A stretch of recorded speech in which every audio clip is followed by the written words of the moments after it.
n'avons qu'une délégation, nous ministres, ou directions, ou représentants de l'État dans ces différentes zones.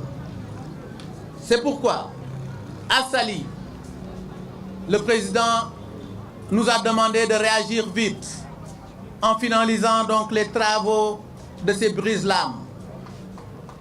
À Gorée, le président nous a demandé de réagir pour faire vite et reconstruire ce que nous pouvons, ce que nos moyens nous permettent.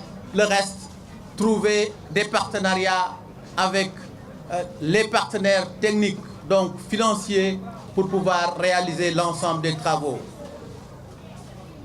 Bargny, et particulièrement à Thiawlène, vous l'avez dit, nous avons déjà réalisé une digue de 730 mètres. Avec le concours de l'UEMOA, nous avons aujourd'hui un financement qui va nous permettre de pouvoir prolonger donc cette digue. Vous allez me permettre de dire ici qu'il y a un engagement que vient de connaître, plus ou moins, qui vient de connaître un tournant avec notre admission au partenariat pour l'action en faveur de l'économie verte, plus connue sous son acronyme anglais PAGE.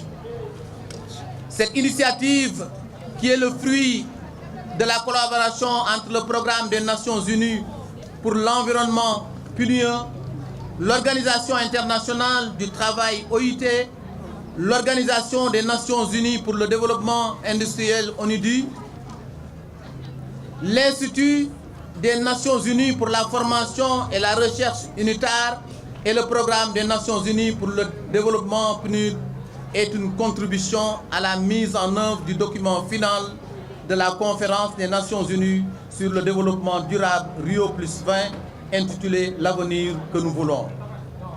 C'est dire qu'une nouvelle opportunité s'offre à notre pays pour matérialiser la gouvernance verte, concept que son Excellence, Monsieur le Président Macky Sall, Président de la République du Sénégal, a initié pour repenser le développement au Sénégal. Je voudrais donc profiter de cette journée mondiale de l'environnement pour lancer officiellement le PAGE au Sénégal et remercier ses initiateurs pour le choix porté sur notre pays.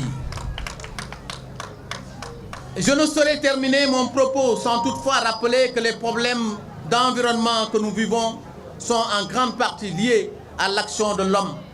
Ce n'est donc essentiellement que par le biais d'un changement de comportement, comme je l'avais dit à l'entame de mes propos, la répétition elle est pédagogique, et de mode de vie que nous arriverons à inverser la tendance. J'invite donc ici et maintenant chacun d'entre nous à faire une introspection pour que nos actions quotidiennes puissent s'inscrire dans une dynamique de préservation de l'environnement pour assurer notre survie et celle des générations à venir. C'est sur ces quelques mots que je voudrais lancer les activités de la Journée mondiale de l'environnement, édition 2014.